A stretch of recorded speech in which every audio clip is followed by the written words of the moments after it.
Hello viewers, welcome to Revathi's Tamil kitchen. Revathi's Tamil கிச்சனில் இன்றைக்கி எல்லாருக்கும் ரொம்ப பிடிச்ச ஓரியோ மவுஸ் வீட்லேயே ரொம்ப ஈஸியாக எப்படி செய்யுதுன்னு பார்க்கலாம் வாங்க. வீடியோக்குள்ளே போகிறதுக்கு முன்னாடி இது வரைக்கும் ரவதீஸ் தமிழ் கிச்சன் சேனலை சப்ஸ்கிரைப் பண்ணாதவங்க சப்ஸ்கிரைப் பண்ணிக்கோங்க. மறக்காமல் பக்கத்தில் இருக்க பெல் பட்டனை கிளிக் பண்ணிக்கோங்க.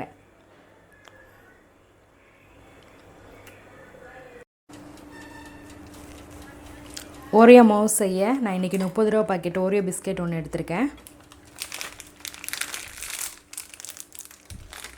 இதில் பார்த்திங்கன்னா நான் ஒரு 8 பிஸ்கெட் மட்டும் போட்டு பவுடர் பண்ண போகிறேன்.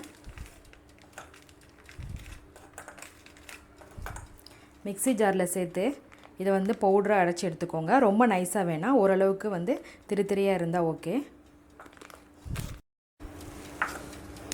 அப்படியே ரெண்டாக உடச்சி போட்டு மிக்சியில் போட்டு பவுடர் பண்ணிக்கோங்க. ஓரியோ பிஸ்கெட் மிக்ஸி ஜாரில் சேர்த்து அரைச்சி எடுத்துட்டேன். இப்போ இதை ரெண்டாக பிரிச்சுட்டேன். ஒரு பாதி எடுத்து வச்சுருங்க. இன்னொரு பாதியில் பட்டர் பார்த்திங்கன்னா மெல்ட் பண்ணி வச்சுருக்கேன். அதை கொஞ்சமாக ஊற்றுறேன். 1 ஸ்பூன் அளவு தான் வரும்.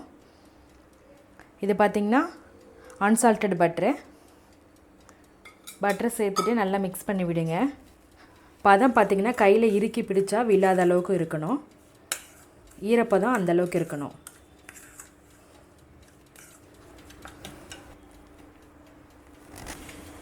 பட்டரை பத்தில் இன்னொரு ஸ்பூன் ஆட் பண்ணி மிக்ஸ் பண்ணிட்டேன். பாருங்கள், இந்த பதத்தில் இருக்கணும். அடுத்ததாக நம்ம எந்த பவுலில் ஓரியோ மவுஸ் செய்கிறோமோ அந்த பவுல் எடுத்துக்கோங்க.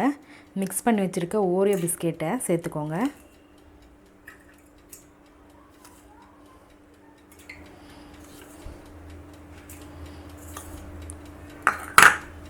சேர்த்து நல்லா அழுத்தி விடுங்க. இந்த மாதிரி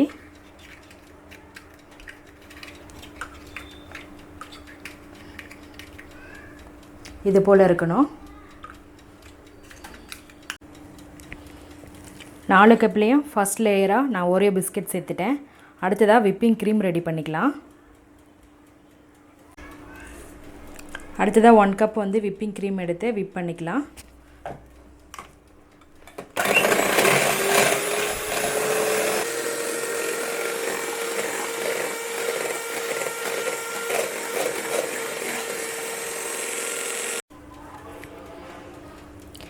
க்ரீமை பீட் பண்ணிட்டேன். அடுத்ததாக அது கூட நம்ம எடுத்து வச்சுருக்க ஓரியோ பிஸ்கெட்டை சேர்த்துக்கலாம்.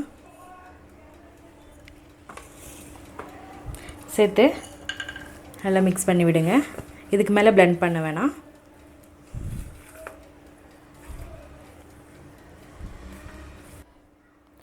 ஓரியோ பிஸ்கெட்டும் க்ரீமும் சேர்த்து மிக்ஸ் பண்ணிட்டேன். இப்போ இதை ஒரு ஐசிங் பேக்கில் சேர்த்துக்கலாம். ஐசிங் பேக் கீழே ஏதோ ஒரு டிசைன் நாசில் சேர்த்துக்கோங்க.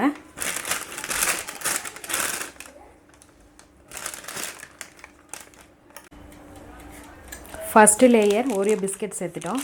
அடுத்ததாக விப்பிங் க்ரீம் சேர்த்துக்கலாம். இதில் 3/4 வாசி வர அளவுக்கு போட்டுக்கோங்க.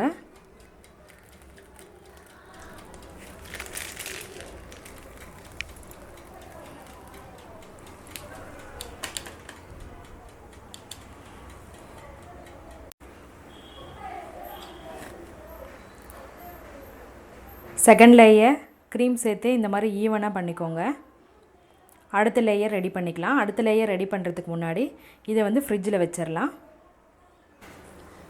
அடுத்ததாக மேலே தேர்ட் லேயருக்கு டார்க் சாக்லேட் எடுத்திருக்கேன். டார்க் சாக்லேட் கூட கொஞ்சமாக ஃப்ரெஷ் க்ரீம் ஆட் பண்ணிக்கோங்க. இப்போ இதை டபுள் பாயில் பண்ணி எடுத்துக்கலாம். அடியில் ஒரு கப்பில் பாத்திரத்தில் தண்ணி வச்சுக்கோங்க. மேலே சாக்லேட் வச்சோமா மெல்ட் ஆகிடும். சாக்லேட் பார்த்திங்கன்னா மெல்ட் பண்ணி எடுத்துட்டேன். பாருங்கள், இப்போ இதை கப்பில் ஊற்றிக்கலாம்.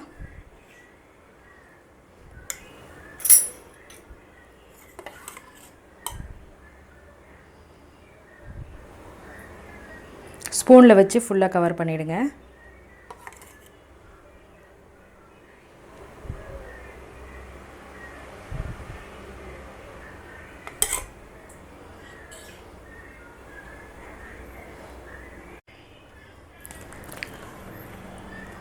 ஓரியோ மவுஸ் ரெடி ஆகிடுச்சு.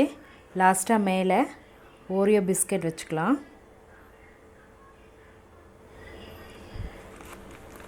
பார்க்கவே செம்மையாக இருக்குது. இதை ஒரு 5 நிமிஷம் ஃப்ரிட்ஜில் வச்சு சாப்பிட்டோமா சூப்பராக இருக்கும். நம்மளோட டேஸ்டான ஓரியோ மவுஸ் ரெடி ஆகிடுச்சு. நீங்களும் இதே போல் வீட்டில் செஞ்சு பாருங்கள். எங்கள் சேனலை சப்ஸ்கிரைப் பண்ணுங்கள். மறக்காமல் பக்கத்தில் இருக்க பெல் பட்டனை கிளிக் பண்ணிக்கோங்க. இந்த வீடியோ உங்களுக்கு பிடிச்சிருந்தால் லைக் பண்ணுங்கள், ஷேர் பண்ணுங்கள், கமெண்ட் பண்ணுங்கள். ரேவதிஸ் தமிழ் கிச்சன் பார்க்குற எல்லாருக்கும் ரொம்ப நன்றி.